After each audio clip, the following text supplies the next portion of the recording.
Vertebrates में heart के evolution को समझने के लिए हम इन चित्रों का सहारा लेते हैं। सबसे पहला चित्र हम जो देख रहे हैं वो है इलेस्मोब्रैंक फिश का, जिसमें 2 चैम्बर्ड हार्ट दिखाई देता है।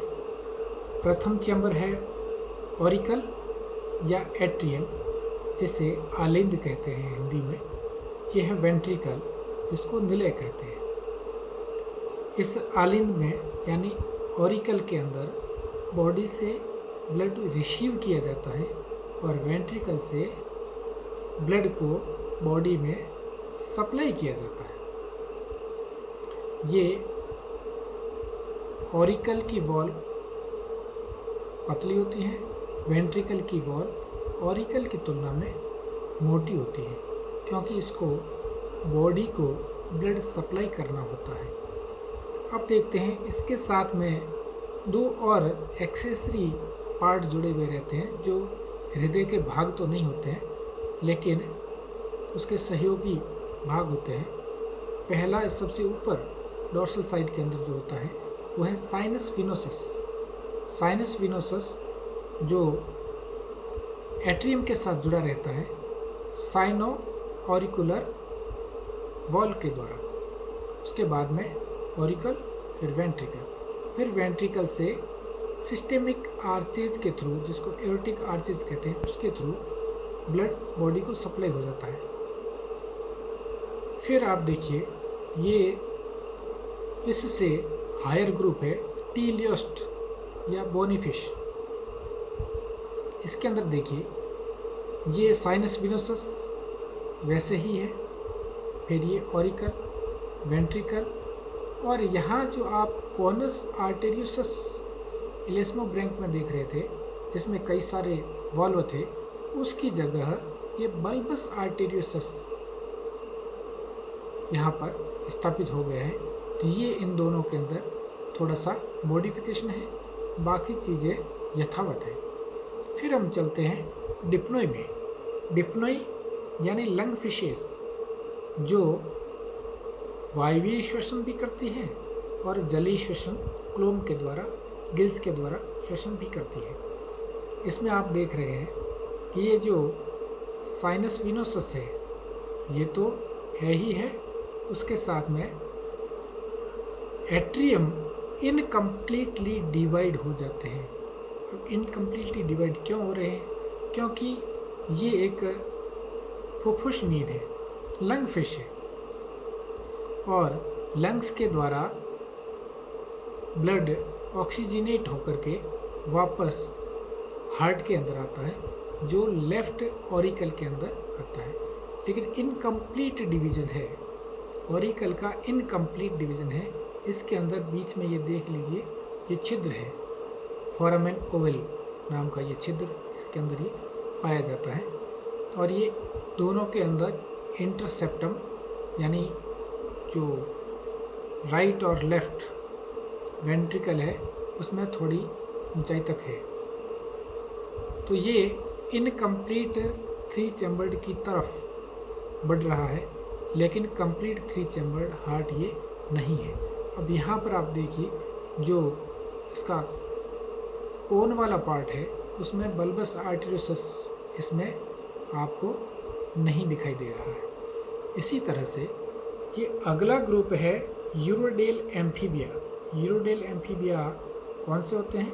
यूरोडेल एम्फीबिया पूंछ वाले एम्फीबिया होते हैं, टेल्ड एम्फीबियंस, जो ज़्यादातर समय अपना पानी के अंदर व्यतीत करते हैं।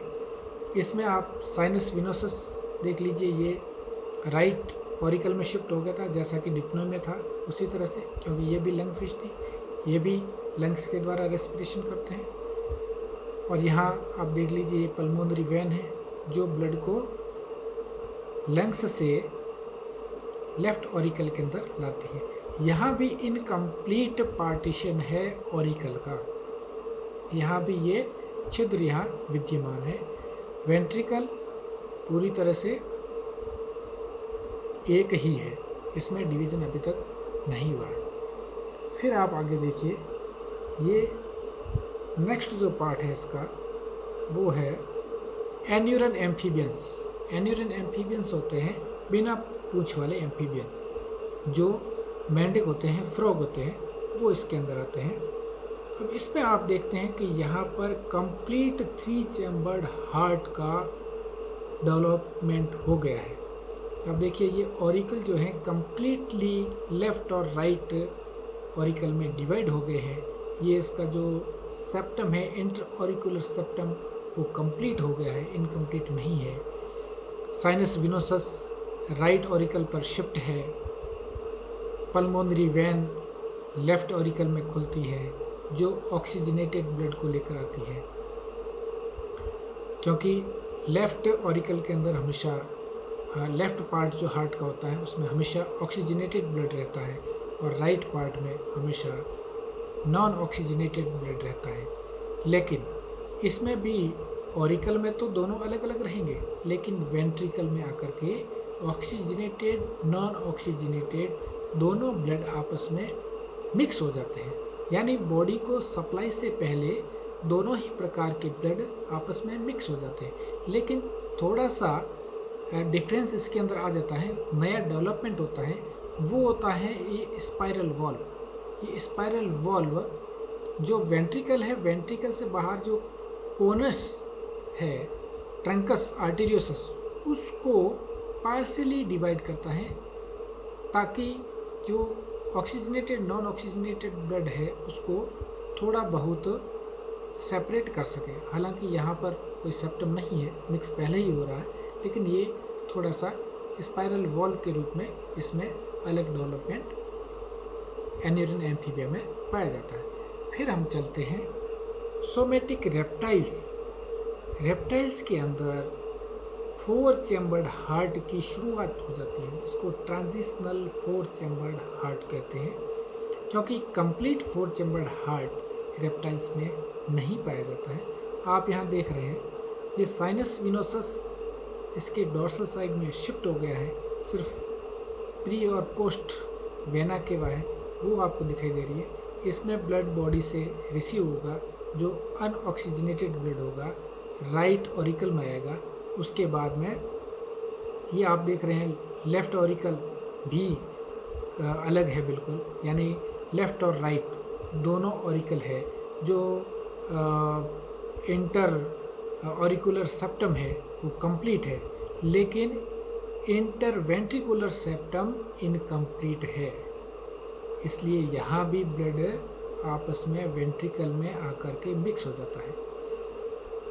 एक रेप्टाइल की विशेषता ये भी होती है कि जैसे ही ये कोनस पार्ट से बॉडी को ब्लड सप्लाई होता है, तो यहाँ जो ये राइट वेंट्रिकल से निकलने वाली एओर्टिक ट्रंक है वो यहाँ से घूम करके लेफ़्ट की तरफ जाती है, और लेफ़्ट वेंट्रिकल से निकलने वाली एओर्टिक ट्रंक जो है वो राइट की तरफ जाती है। ये विशेषता केवल रेप्टिलिया में ही पाई जाती है।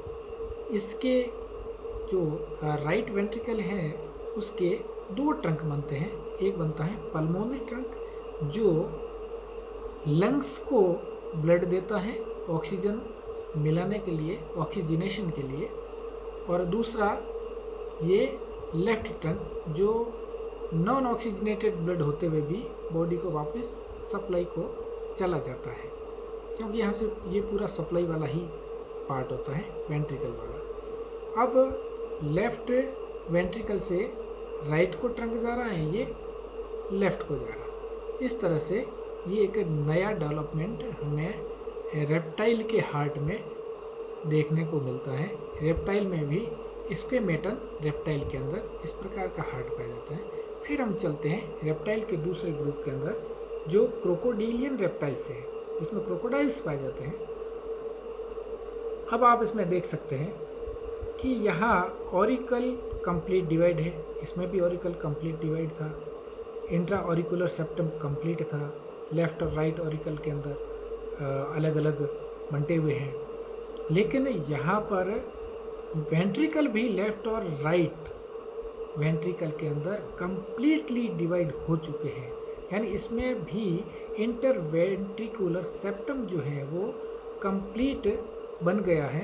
तो इसमें अब फोरामेन ओवल छिद्र जो है वो डिसअपीयर हो गया है, लेकिन उसके बावजूद इनमें रक्त का जो ऑक्सीजनेटेड नॉन ऑक्सीजनेटेड ब्लड है वो आपस में हार्ट से बाहर निकलने के बाद मिल जाते हैं। क्यों मिलते हैं, कैसे मिलते हैं, वो हम समझते हैं। ये राइट वेंट्रिकल से निकलने वाला लेफ्ट एओर्टिक ट्रंक जो लेफ्ट साइड में जा रहा है और लेफ्ट वेंट्रिकल से निकलने वाला aortic trunk right aortic trunk बना रहा है, ब्लड वेसल्स एओर्टा वो बनाती है। तो यहाँ आप देख रहे हैं ये क्रॉस हो रहा है, लेफ्ट और राइट एओर्टिक ट्रंक एक दूसरे को क्रॉस कर रही है। जहाँ से ये क्रॉस कर रही है यहाँ पर एक छिद्र पाया जाता है, जिस छिद्र के द्वारा इसमें दोनों का जो ये वाला जो लेफ्ट वेंट्रिकल से जो ब्लड वेसल आ रही है इसमें ऑक्सीजनेटेड ब्लड है, और जो राइट वेंट्रिकल से ब्लड वेसल्स आ रही है उसमें नॉन ऑक्सीजनेटेड ब्लड है। वो बॉडी में सप्लाई होने से पहले इस छिद्र के द्वारा मिक्स हो जाता है, हालांकि बहुत कम मात्रा में मिक्स होता है लेकिन मिक्स हो जाता है, और इस छिद्र को फोरामेन ऑफ पानिजा कहते हैं। फोरामेन ऑफ पानिजा, इस छिद्र के थ्रू क्रोकोडिलियन रेप्टाइल जो है उसके अंदर oxygenated non oxygenated blood mix हो जाता है, बावजूद 4 चैम्बर्ड हार्ट होने के। ये फोरामेन ऑफ पानिजा जो है क्रोकोडिलियन रेप्टाइल्स की विशेषता होती है, इसको विशेष रूप से हमें ध्यान में रखना है। फिर हम बढ़ते हैं बर्ड्स एवं मैमल्स की तरफ। बर्ड्स और मैमल्स वर्टिब्रेट्स के सबसे विकसित वर्गों में से आते हैं। इनमें कंप्लीट 4 चैम्बर्ड हार्ट पाया जाता है, डबल सर्किट हार्ट पाया जाता है, यानी ब्लड पूरा का पूरा बॉडी में सप्लाई होने से पहले एक बार पुनः हार्ट के अंदर आता है, यानी 2 बार हार्ट के अंदर आता है। डबल सर्किट है, एक बार ये बॉडी से नॉन ऑक्सीजनेटेड ब्लड रिसीव करके और राइट एट्रियम राइट ऑरिकल में आता है, फिर राइट वेंट्रिकल से होता हुआ ये पल्मोनरी ट्रंक के द्वारा लंग्स को ऑक्सीजनेशन के लिए भेज दिया जाता है। फिर लंग्स में ऑक्सीजन मिक्स होकर के वापस पल्मोनरी वेन के द्वारा ब्लड लेफ्ट ऑरिकल के अंदर, लेफ्ट एट्रियम के अंदर रिसीव होता है। फिर यहाँ से लेफ्ट वेंट्रिकल से होते हुए एओर्टिक ट्रंक के द्वारा ये बॉडी को कंप्लीटली ऑक्सीजनेटेड ब्लड सप्लाई होता है।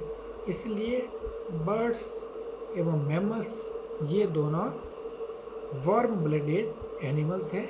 बाकी सभी एनिमल्स क्योंकि उनका oxygenated non oxygenated blood body में सप्लाई होने से पहले मिक्स हो जाता है, अतः वो सारे के सारे कोल्ड ब्लडेड एनिमल्स हैं। ये जो हार्ट था इसको वीनस हार्ट भी कहते हैं, क्योंकि इसमें सब में जो है सिर्फ और सिर्फ नॉन ऑक्सीजनेटेड ब्लड ही रहता है। इसमें नॉन ऑक्सीजनेटेड ब्लड है, टीलियोस्ट में नॉन ऑक्सीजनेटेड ब्लड है, लेकिन यहाँ आप देख रहे हैं ये पल्मोनरी वेन आकर के खुल रही है डिप्नोई के अंदर, तो ये वीनस हार्ट नहीं है। इससे पहले वाले ये वीनस हार्ट कहलाते हैं। इस प्रकार से हम देखते हैं कि इसका वर्टिब्रेट्स के अंदर हार्ट का एवोल्यूशन एक 2 चैम्बर्ड हार्ट से शुरू होकर के और complete 4 chambered double circuit heart के अंदर विकसित हो जाता है। धन्यवाद।